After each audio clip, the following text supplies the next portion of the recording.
Osée, chapitre 9. Israël, ne te livre pas à la joie, à l'allégresse, comme les peuples.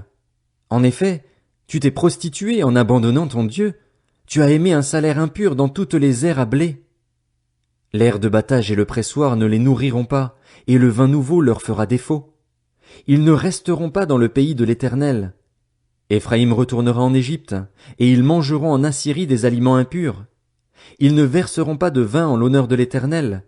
Leurs sacrifices ne lui seront pas agréables. Ce sera comme un repas de deuil pour eux.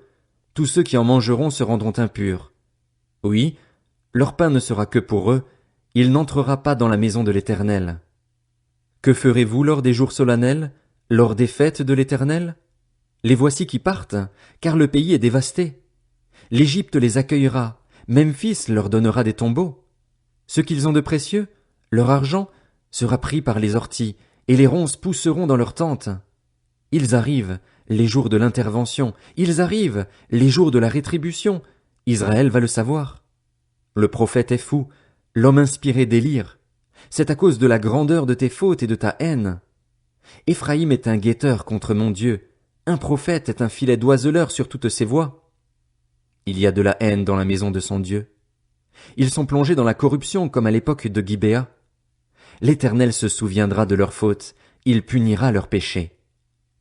J'ai trouvé Israël comme des raisins dans le désert, j'ai vu vos ancêtres comme les premiers fruits d'un figuier, mais ils sont allés vers Baal-Péor.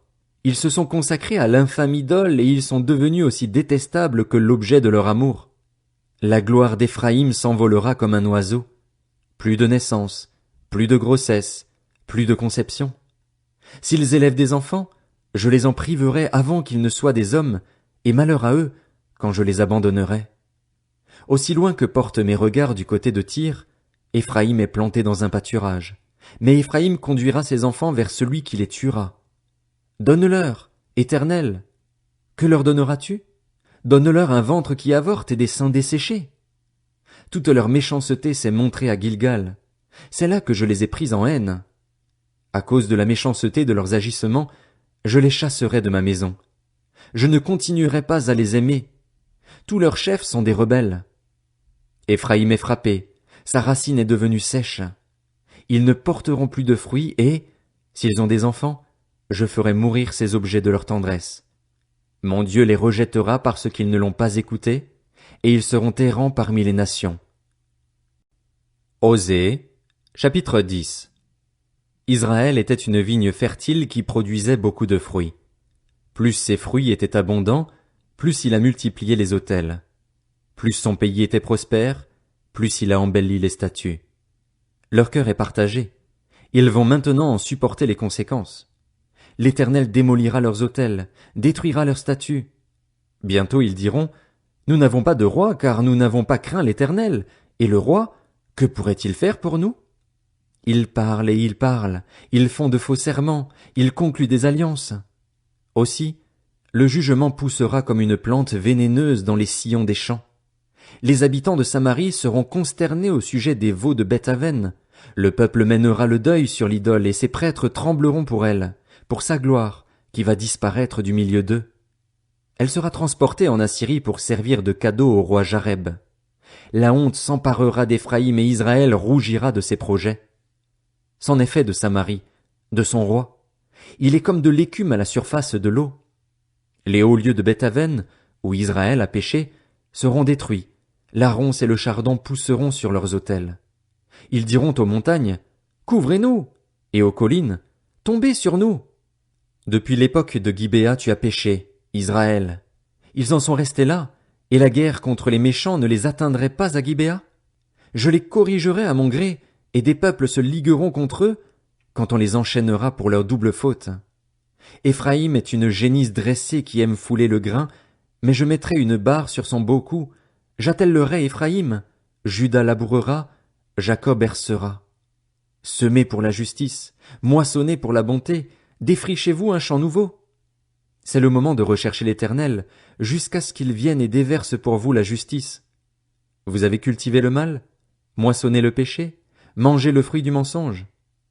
En effet, tu as eu confiance dans ta voix, dans le nombre de tes vaillants hommes. Un tapage s'élèvera parmi ton peuple et toutes tes forteresses seront détruites, comme Beth Arbel a été détruite par Shalman le jour du combat, quand la mère a été écrasée avec les enfants. Voilà ce que vous attirera Béthel, à cause de votre extrême méchanceté. À l'aurore, c'en est fait du roi d'Israël. Osée, chapitre 11. Quand Israël était jeune, je l'aimais, et j'ai appelé mon fils à sortir d'Égypte. Mais ils se sont éloignés de ceux qui les appelaient, ils ont offert des sacrifices au Baal et fait brûler de l'encens en l'honneur des idoles. C'est moi qui ai guidé les pas d'Éphraïm, qui les pris par les bras, mais ils n'ont pas vu que je les guérissais. Je les ai tirés avec des liens d'humanité, avec des cordages d'amour. J'ai été pour eux pareil à celui qui soulève la pièce d'attelage pesant sur la bouche et je leur ai présenté de la nourriture. Ils ne retourneront pas en Égypte, mais l'Assyrien sera leur roi, parce qu'ils ont refusé de revenir à moi.